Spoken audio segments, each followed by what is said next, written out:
ఎవరితోన్నా చెయ్యాలి అని మనసులో మాత్రం గట్టిగా ఉందన్న విష్ లిస్ట్?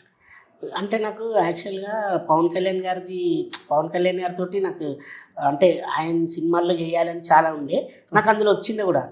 Okay okay. ఏ సినిమా? భగత్ సింగ్లో వచ్చిండే, కానీ నాకు మిస్ అయిపోయింది అది. అంటే డేట్స్ సార్ డిప్యూటీ సీఎం ఉండే కదా, ఈ డేట్స్ ఇవ్వడం, మళ్ళీ తర్వాత సడన్గా సార్ రావడం, ఆ రోజు నేను వేరే షూట్లో ఉండడం, ఈరోజు నువ్వు ఇమ్మీడియట్లీగా రావాలంటే కుదరలేదు. అలా మిస్ అయిపోయింది. అబ్బా. ఇంకా అంటే మన టైం వస్తే ఖచ్చితంగా చేయగలుగుతాం అనిపించింది. అంటే ఎందుకంటే సార్ కూడా ఇప్పుడు పాలిటిక్స్ పైన ఫోకస్ చేశారుగా, సో ఆయనతో చేస్తే కొంచెం బాగుంటుంది. ఇంకా మిగతా స్టార్స్ తోటి అంటే ఎప్పుడో ఒకసారి వస్తుందిలే అనుకున్నాను. చూడాలి, చెప్తున్నారు స్పిరిట్లో కూడా ఉంటుంది అనేసి. కాల్ అయితే వచ్చింది, చెప్పలేము అంటే. ఎందుకంటే నేను అర్జున్ రెడ్డిలో చేశాను కదా సందీప్ రెడ్డి గారు, అందులో ఒక చిన్న సీన్ చేశా. సో అందులో శ్రీకాంత్ అన్న అని ఉంటాడు అసోసియేట్ డైరెక్టర్. ఇలా మీకు ఒక 2 days ఉంటుందండి అని చెప్పారు. ఇంకా అయితే రాలేదు. అది పెద్ద సినిమా నుంచి అయితే అది వచ్చింది. అండ్ రీసెంట్గా అధీరా చేశాను, దానయ్య గారు అబ్బాయి. అండ్ ఓ సుకుమారి చేశాను.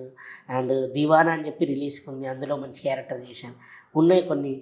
ఇంకోటి సుబ్బమ్మ అని చెప్పేసి ఒక సినిమా చేశాను. చిన్న సినిమాల్లో మంచి క్యారెక్టర్స్ ఉన్నాయి.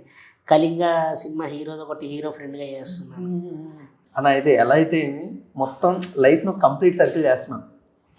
ఎలా అయితే ఒకప్పుడు వాళ్ళ గురించి థియేటర్లకు వెళ్ళి హ్యాపీగా ఎంజాయ్ చేసేవాడు, ఇప్పుడు వాళ్ళందరితో ఒకరి వెనకాల ఒక్కరిని కంప్లీట్ చేసుకుంటున్నాం. అల్లు అర్జున్ గారు అయ్యారు, ఇప్పుడు నెక్స్ట్ ప్రభాస్ గారు అంటున్నావు, తొందరలో చిరంజీవి గారు అవుతారు, పవన్ కళ్యాణ్ గారు అవుతారు. గ్రేట్. ఎలా ఉంటుందండి ఇలాంటి మూమెంట్స్ అన్ని? చాలా క్యాండిడ్ మూమెంట్స్ కదా లైఫ్లో.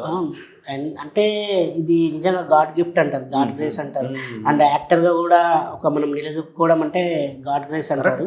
అండ్ గాడ్ గిఫ్ట్ కూడా. అంటే మన చరిష్మా అంటాం, మన ఫేస్ అంటాం కదా, మన ఫేస్ వాల్యూ ఇదంతా అలా ఉండడం అనేది. అంటే ఎన్ని రోజులు, ఇప్పుడు సంవత్సరాలు గడిచిపోతుంటాయి, మన ఫేస్ని మనం కాపాడుకుంటూ, అంటే మన ఫిజిక్కు తగ్గట్టుగా మనకు తగ్గట్టు క్యారెక్టర్స్ వచ్చే విధంగా మనం మెయింటైన్ చేసుకుంటూ ముందుకు వెళ్ళడము మనం ఒక లెవెల్ వరకు చేయగలుగుతాం. కానీ దీని వెనకాల ఒక దైవశక్తి అనేది ఉంటుంది. అది ఉండడం వల్లే మనం అలా ముందుకు వెళ్తూ ఉంటాం అనమాట. ఎందుకంటే చాలామందిని చూస్తుంటాం వచ్చి వెళ్ళిపోతుంటారు. ఇక్కడ ఉండే వాళ్ళే అంటే వస్తూ ఉంటాయి,